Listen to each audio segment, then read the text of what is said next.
What is up, Bopper Gang? Today we have Above Jupiter with us. Hi. Thanks for being here. So excited to have y'all. If y'all could go down and introduce yourselves. Oh, okay. My name's Desmond. I'm the keyboard player. My name's Graham, and I play the drums. My name's Noah, and I'm the bass player. My name's Zariya, and I play guitar. Nice. And so, Noah and Graham, I feel like you started this project together. Yes. Yeah. We've been making music together since we were like elementary schoolers. Like I remember I was like in elementary school and I wanted to make music, and I was like, if I can get one other elementary schooler to learn to play an instrument and make music with me, I convinced Noah to like start learning bass. And then like fourth grade, middle school, we like made some songs, and then we got Zariya and Desmond to join. Nice. What made y'all bring them on? Were y'all already friends, or how did that happen? Well, We so like I think COVID, like around COVID, there was like 2 quarantine periods, and there was like a 3-week gap in between of them. And like that 3-week gap, we were all kind of off school, and me and Graham got together and came up with like an EP worth of songs and recorded demos for them and sent them to both Zariya and Desmond. And I think Desmond and Graham have known each other for a really long time. Yeah. And then we all go to Stax, and before I joined, Graham met Zariya at Stax, and we just all kind of connected that way. And yeah. That's super cool. How is Stax Music Academy? I've been there longer than anybody else. I've been there for like 7 to 8 years at this point, something like that. And it's like, I think it's like just a great musical education program in general. Like, I wouldn't have been like where I am without it. That's really all I have to say. Yeah. But yeah, it's great that like I was able to meet like Noah and Graham and Zariya there too. So. Do you want to speak on Stax? So I was also at Stax since 4th grade. Oh, I'm in 11th grade. No, you're fine. It's So I've been there for about 7 years. I was like, at that point, I was the youngest person to like join Stax ever. So that was cool, I guess. But Making history. yeah, I guess the program itself, I feel like it's really nice. Met a lot of cool people there, a lot of people who are passionate about music, and I really like being in that space and meeting new people. And I feel like they provide a lot of performance opportunities, especially for the 9-10 band, which me, Graham, and Desmond are all in. We perform a lot in the 9-10 band. It gives us a lot of exposure. We've also gone out of town. Like, we opened for Kids Bop at one point. What? Yeah, we were Yeah. in Nashville, and the This is three a very of us, random we experience. Yeah. were a satellite band, and we opened for Kids Bop, so that was What song? Or what songs there were did you like do? 4 songs. Do you remember? Few I think we stacks. did- I know we we did Soul Man. We did Soul Man. Soul Man, and we Hold did On, I'm Soul Coming. Finger. We did Soul Yeah. Finger Yeah. and Midnight Hour. Yeah. Oh, so you were like teaching the children. Oh yeah, no, Yeah. we outperformed them by like 10,000%. So what made you want to form Above Jupiter? Well, so Well, I was gonna say, it stems back to like 4th grade. Me was like, I want to start a band, and then Noah and I wrote some songs. And at first, we were actually like a 2-piece band, like a 2-piece group, drums and bass, and we were gonna be called Breeze. yeah, Remember that? And we played one concert as Breeze. with like one song. Yeah, as, it's an like we opener. were, we were like at the like Malco Drive-In opening for like my other band at the time, and we played Lizard Freeway because that was like the one song that we had done. that we had done, and It sounded very different. At I the think time. is that the oldest Above Jupiter song, Lizard Freeway? No, there's ones before that. I think. Well, Like- the oldest finished one, the oldest Oh, one then that like definitely, made it yeah, made like it to Lizard streaming. Freeway. Yeah. Maybe Midnight Sun. No, I made Midnight Sun in middle school. Oh, okay. Um, but yeah. So we like played Lizard Freeway as a 2-piece, and then eventually we were like re-recording these demos, and like we came up with guitar and piano parts, and we were adding them to our like demos, and we were like, we can't play these songs with 2 people. And so we got more people on board. And then we changed the name to Above Jupiter because there were already like 3 bands on Spotify called Breeze.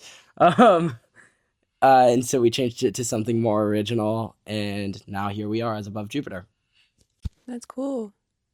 So you come more from like a visual arts. Mm-hmm. Yeah. So, do you have like a question for that? Sorry. Yeah, I was gonna say because you do like you're into production and things like that. So how do you guys combine the visual with the production? Like, how does your process work when it comes to that? Well, so for the first album, I thought it was probably very different because we were still trying to figure out how like albums worked, and like a big part of that was really just like, oh, let's make a cool cover that goes with the song, or that's like just so we can get it done. But for the second one, a big thing that I wanted to do was like combine it with the art aspect and have like this big art thing. And it was a much bigger scale at first. And then we had to like bring it down. But there's tons of art that's left that didn't even ended up in here. It's like unfinished paintings and stuff. A large inspiration that I was like getting from is Radiohead's artist, Stanley Donwood. He's like my favorite artist of all time. And he has, around their release of Kid A, he has like thousands of paintings. And I think it was something like that that I wanted to do because the art sort of started to merge with the music. And I wanted to like take that idea and add it to what we had going on. And I did really like how it turned out. And we got to do the zine. And when we had our album opening at Crosstown Green Room, we had like all of the pieces displayed. So it was, it's the painting on the front cover, and then I think 6 paintings on the back, and they were all on display.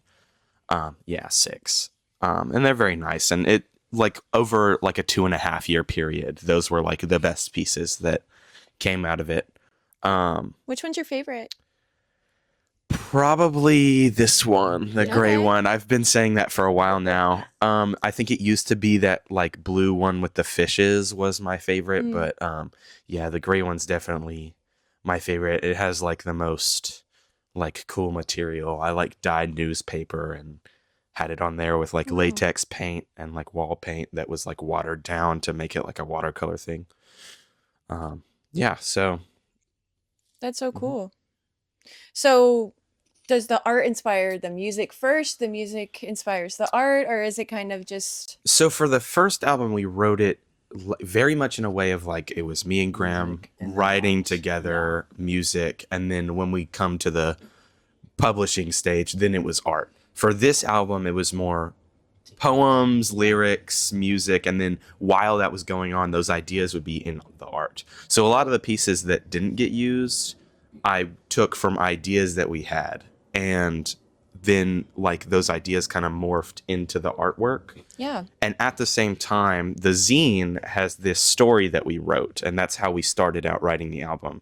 Oh, And it's cool. this long story that's like a Shakespearean tragedy sort of like idea, and we have art that goes along with it. And there's some sketchbook pieces in there that didn't like be able to be displayed and stuff, but it was really cool to bring it all together in like this really interesting way.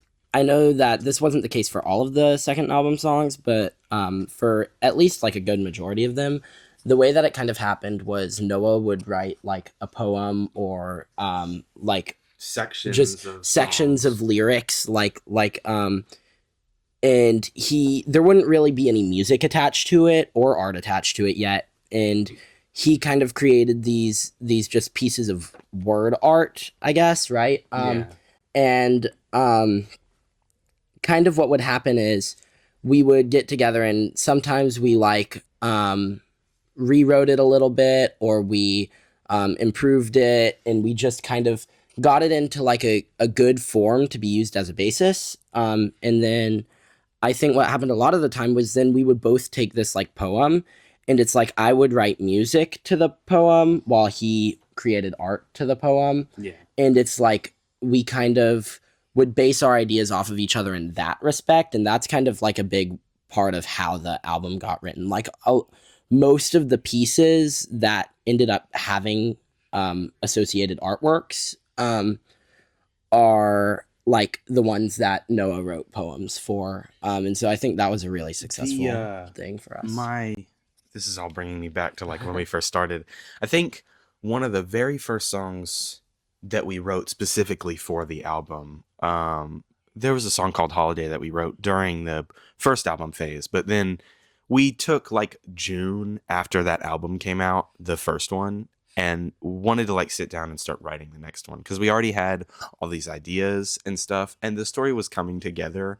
And there was this one song called No Leaves, and on the back of the artwork, that tree, the brown tree, yes, that one. So there was this long, the tree, this like really long poem that I had wrote, which is on the back.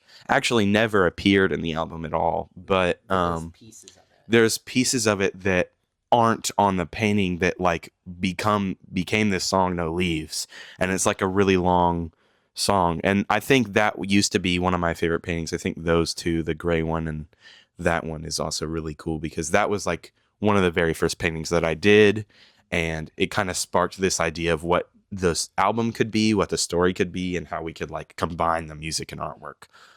Because that was like one of the very first songs. I think it's one of the only songs we have like a demo to as well. Yeah. So you guys have described getting influence from like David Bowie, the Gorillaz, Beck, and then I also read there's a certain video game you're inspired by. What's the name of the? I have no idea. I think this is all for the first album. Only one? Well, no. I was gonna Hold say on. there's a couple. This is old stuff. The Odd Ones Out animation. We have not updated our Yeah. Spotify. This is old. That's I got it from your website. Also old. old. We need to log in, update yeah. both of those. There's an article. There's an article that went out in the Memphis Flyer that was like before we started our second album like run cycle, and we were already in the process of writing it. And what we were talking about, like inspirations at the time, then instead of stemming from like 90s alternative and like synth pop music, Flaming Lips and like David Bowie and stuff, it was more moving towards like Radiohead and Talking Heads and jazz artists, Thundercat now, and even like previous stuff. I think it's changed. Domi and JD Beck's also another one. One interesting thing I want to say is that when you brought up video games, the funny story is that like one of my biggest a couple of my biggest influences as like a composer are video game soundtrack composers. I think there's like a whole world of like theory to be explored there, and so like, I mean, I would definitely say that like some of the music on the new album is definitely definitely inspired by some of my favorite video game OSTs, like, you know, Undertale and Deltarune. I think Toby Fox, the guy who made those games, I think he's a great composer, and Lena Raine, who composed the Celeste soundtrack. I mean, those are some of my favorite composers, and so I definitely there's some inspiration that came through on the album there, now that you mentioned that. Like lyric wise, since it was such a big thing that I was working on, the word poem stuff and like the word art stuff a lot. I think one of my biggest inspirations on that is Bon Iver, and his album 22 A Million is like really big on like writing. I think he's probably one of the greatest songwriters now, like modern. So that was like a really big help for like the word art, because there's a lot of words that he uses that are like really just out there, like random stuff that doesn't seem right, but it like strikes this big emotion and feeling, and that's kind of what I wanted to do and how it would relate to the story. So yeah. Absolutely. What is it like in your writing process or just when you're creating a concept for an album of wanting to take on these inspirations from like so many different places, but also maintaining your sound and staying fresh and current? Well, I think a large portion of like my writing process comes from listening to um like really big I don't know, I listen to a lot of ambient music. So I think a lot of it is like some sound that gives me like feeling of floating. And I do like a lot of music that's very like relaxed like that. And some stuff is like that. Some stuff, it usually stems from a song, my writing process. And then I will start writing poems and ideas that I feel at the time. And then after that, I'll hand it off to Graham, or I'll kind of trade back and forth and let him do what he wants to do with it. Yeah. Well, second album, right? Yeah. Coming out on Friday. Mhm. Yeah. What are y'all's favorite songs on the album? Does anyone have like a particular favorite? My favorite song is Blizzard. Why? Well, I think I kind of have a bias towards my own part in it because I have like 5 different pedal effects on that song to kind of make it sound really what's the word? Airy. Yeah, eerie, ambient, like yeah, I have a lot of like effects on that song to make it sound cool, and I like how it turned out. And I also have like a kind of thing where I like so kind of simulate snow falling. I don't know if I made that clear ever, that I wanted to like make it sound like snow falling because it's a blizzard. So I think I really I just really like the sound of Blizzard. Like it may be repetitive, but it's a good repetitive. Yeah. I think my favorite song on the record, like at the moment, might be Swimming. I think it's like my favorite lyrical writing on the record. And I'm really glad that like all 3 of us get to have a vocal part in it. There's a poem at the beginning by me, and then Zariya gets the bulk of the vocals, and then towards the end we switch the song like structure, and Graham gets to sing. And the ending is really nice because it's like this abrupt piano like slash on the chord. So yeah, I think that might be my favorite song. I think my favorite song on the record is probably Evergreen. It's the last one on the record. And it's a lot more broken down than the rest of the songs. Like, it's just piano and vocals and strings. And I remember that song, like Blizzard, has gone through a lot of versions. And I remember that at first Noah wrote that line on bass using like bass harmonics, like false harmonics. Yeah, false harmonics is really cool. And he wrote like this really interesting like piece of music using harmonics. And then we we like recorded it, but he couldn't remember how to play it the same way. Yeah. And so we like rewrote it into a different thing, but that didn't end up really working out. We tried to do it with like bass and guitar. Which sounded really cool. But it sounded cool, but it wasn't doing the right thing. And so what happened was one day I sat down and listened to his like false harmonics version. That was the original version of Evergreen. And I figured out how to play the whole thing on piano. And then I layered chords under the false harmonic notes, and that kind of became the song musically. And so it was a really good collaboration between us musically. And then for the lyric part, I remember there's probably 3 different songs called Evergreen that Noah wrote. Yeah. And then there's probably 3 different songs called Evergreen that I wrote, because we both wrote lyrics for that song multiple times. And then eventually we decided on a poem that Noah had written for it. Or it's less of a poem, that one. It's more of a song structure. I think we tried to do all of these like different songs, and then there was just one night where like I think inspiration hit or whatever, and I just wrote like a completely new thing, and we went with that. Because I think everything else just wasn't really working with the song structure because the rhythm was so complicated. But I thought it ended up really well. So that one's my favorite. I really like the process behind it. Yeah. My favorite new song is "Remember You." It's so fun to play, so energetic. I think the chord progression on the chorus is really interesting. I think the melody on the chorus is also really interesting, and I think I just have a lot of fun with my part. I think I kind of graded my part more than most of the other songs on the album, and it's just really fun to play. That's it. It's fun to listen to also. I like that one. That one's out. Yeah, I know. I was listening to it earlier when I was getting ready. What is it like being young in high school and being so committed to such a big project and like working on something professionally like this?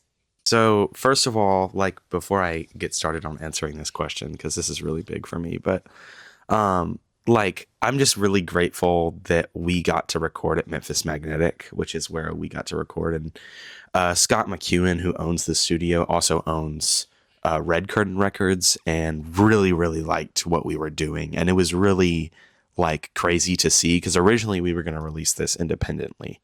And it was probably going to look way different on a much smaller scale. But I really like that we got to actually be on a record label. And I think that's crazy to be as like 16 and 17-year-olds. So like that is amazing, first of all. Another thing is that like I am in Stax, but I also go to many art programs after school. And I think the music thing it's really cool to have the opportunities that we have in Memphis. And I think it's really awesome that like we, again, as 16 and 17-year-olds can do something like this and have a record out and stuff. And we have like a lot of people coming to shows now, like even more than when we first started, because we had a lot of like notice on our name in Memphis as well. So Yeah. do you want to say? Well, I think one big thing about the question is time commitment. I mean, Yeah. the thing is that we aren't working artists who can spend 7 hours a day making art. It's like all 4 of us go to school. And on top of that, we have like after school programs. Like I know Zariya is like really big into like robotics and STEM stuff. And Noah obviously is a visual artist. And so like I don't even know how many of us want to pursue music as a career. I definitely do. I might be the odd one out there, but I know Desmond also. I kind of want to come back to. Yeah, but the point is that like it's interesting because I feel like I need to do something artistic, not only because it's like fulfilling, but also because it sets me up for success like later in life. And so I have to make time to put together things like this, and it's difficult sometimes, but I feel like it's always worth it for me, at least, because that's like the thing that I am sure that I want to do with my life, and so I'm putting a lot of time in now for it. Absolutely. Yeah. So when Graham invited me to be a part of his band, I was kind of like, sure, I guess, but honestly, I'm really glad I joined because like I said, in high school, you don't get a lot of these. I mean, you do, but like this specific band doesn't happen a lot. And it really like, I don't think I would necessarily be continuing on with music if I wasn't a part of this band. I think Graham and Noah, they inspired me to like start writing my own stuff, and I've started doing that, and I really want to do that. And I think it was because of this band that I was able to find that in myself. Oh, I love that. I mean, yeah, it's not very often that you find four people who are committed to working on something long term like this and to make not only one album but two albums together. I mean, that takes a lot of commitment and dedication, and especially when you have other things that you have to prioritize in life like robotics and school and art, you know. So, yeah, I think that's really awesome. What is one way that y'all get inspired or that y'all stay connected to music when you're feeling like a little overwhelmed?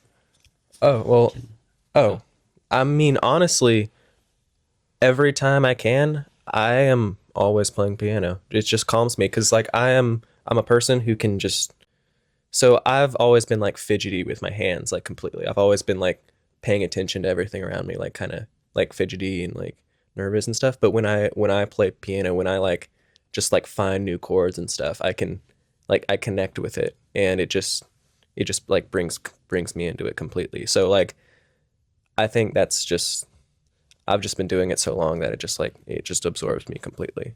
So I mean that's pretty much it. Um, this might sound a little silly, but like I I obviously I'm calmed by playing music. I feel like I mean maybe not obviously, but playing music definitely calms me. But um, sometimes when I'm trying to write to get my feelings out, it kind of like comes in waves. It's like I'll be at a point in my life where I like write an album in a week and then I don't write anything for 2 months. Yeah. And that's just kind of how it goes for me at least. But one way that I kind of stay connected to music is by listening to music. And it's like I try not to get stuck on one genre of music because I think that I get a wider understanding of music itself by listening to all different kinds of it. And so like if you looked at my playlists, it's like everything. It's like I listen to all different kinds of genres of music. I mean, my top five on Spotify Wrapped was like a Deftones song and a Tyler the Creator song and like a shoegaze Julie song. It's like and that's just my top five, and it's like completely different genres of music.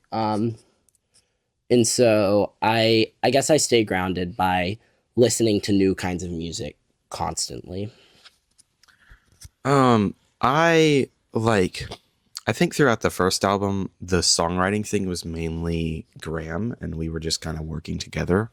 And I wanted to push myself to write stuff, and I had never like really written before. And I just wrote like all of these poems and all of everything. And I think I just wanted to connect it to music. And also a lot of the time, like especially when I work on art like this, I'm always listening to music. I don't think I can work without it.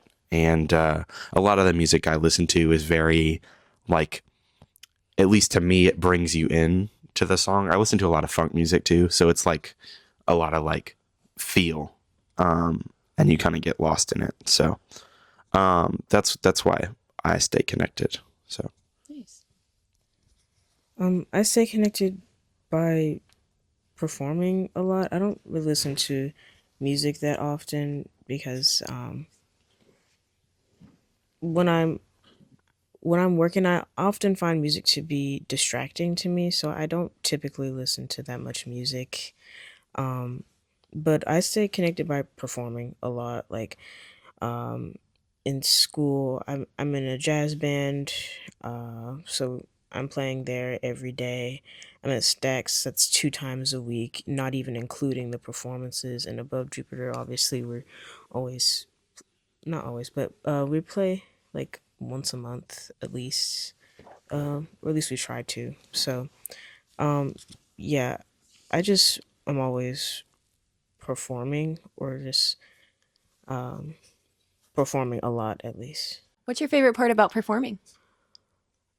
I would say learning new music is my favorite part of it. Or, um, yeah, learning and playing. Like I don't like waiting.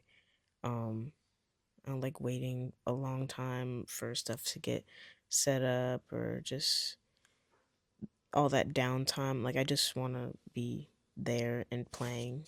Yeah. So yeah, my favorite part of performing is performing. Yeah. And you guys will be doing a show this Friday. Yes. We're gonna do a show at Havenhaus to promote our digital release. So it'll be on our album will be on streaming and like all digital platforms. And we'll be promoting it at the show. And we're gonna be joined by Renob and Holiday Beach, two high school bands. Yeah. Awesome. You guys are making me feel old. Like it's been a while since I was in high school. But yay, I'm excited. Are y'all excited? Oh yeah. Yes. Yeah?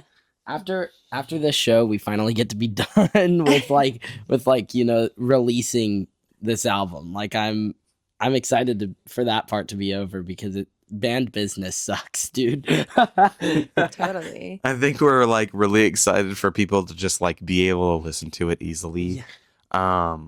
Even though like, I don't know, like me in particular, I don't mind listening on physical and like, or having it, but like we have it already, so we can Right. listen to it. And people that have the vinyl, they can listen to it, but it's really exciting for people to like be able to just listen to it on the go or anytime. And I hope that people take something from it, even if we have this story, like if they want to take something else from it that doesn't really have to do with that. I feel like that'll be a really cool thing. Yeah. Are we gonna see any like crowd surfing? Any like people going It's crazy? kind of an inside joke at our band is like, so there's a lot of high school bands that are like hard rock and there's like people moshing the whole time and whatever, right? And like we're kind of infamously not that known even we're known for around being like everybody. unusually calm music for a high school band, right? But our song "Remember You," we kind of have a joke that like that's the one song that people mosh to, so we always play it like heavier and faster live than we do like on the recording, and we like always get people to like mosh and whatever to that song, and so it's fun. That one's always a fun time live. We like to end sets with it a lot of the time, and it's fun. We couldn't really have any crowd surfing at the green room. That one didn't work out. But That would have been fun though. Yeah. but that's like turnstile, turny desk vibes. But yeah, I'm really excited for the show on Friday. Absolutely. Maybe there'll be a mosh pit at Remember You. Who knows? Maybe. I Maybe we'll have a mean, mosh pit during Eleanor. we should tell Jay and Ben to Yeah, plant they'll some do it. moshing. I'm sure they would love to mosh. But yeah, super proud of y'all. I know being your age, you don't or like you hear people talk about like that's so cool for your age or like whatever. And it's like, okay. But seriously, like it's such a huge accomplishment to have 2 albums under your belt before you even graduated high school. And one of them with a record label. Exactly. And like, yeah, making those connections early and even just putting yourself out there and like performing. I could not have done that in high school. I was so like shy and so nervous about how other people would see me. I can't even imagine performing for that long on stage. So, yeah, I hope y'all are really proud of yourselves. Yeah? Yeah. Okay, good. And yeah, any last shout outs before we head out? Oh, I have a few. No. First of all, Scott McEwen definitely for helping recording, and also Dustin Crops. He was a very big help. He helped us on our first day, like almost record all of it. Jacob Church for mastering, and Scott again for mixing. I also want to thank like Jesse Amons.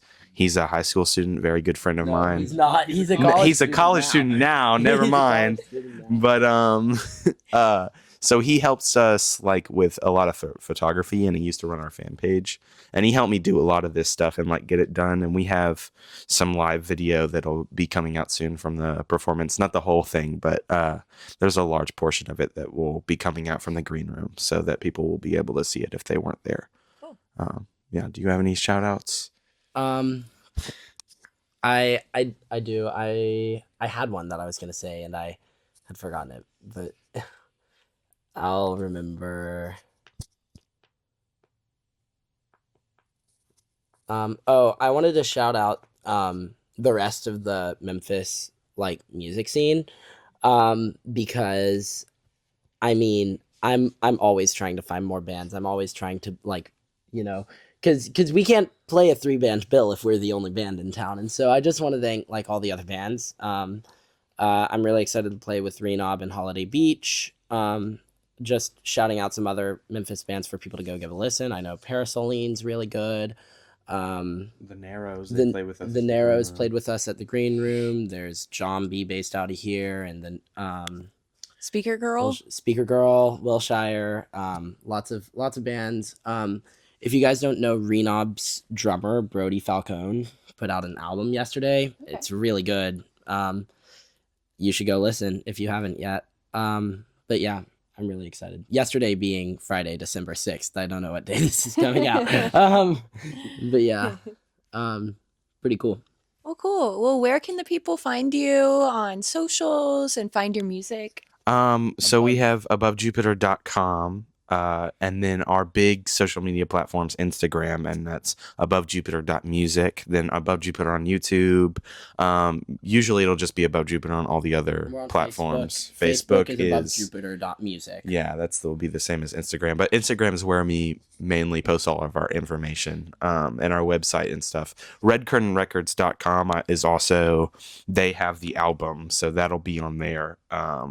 You can buy it Yeah. from them. You can buy the vinyl from them. You can also buy the vinyl at Goner Records in Shangri-La and River City. And Goner has the zine. Goner has the zines right there.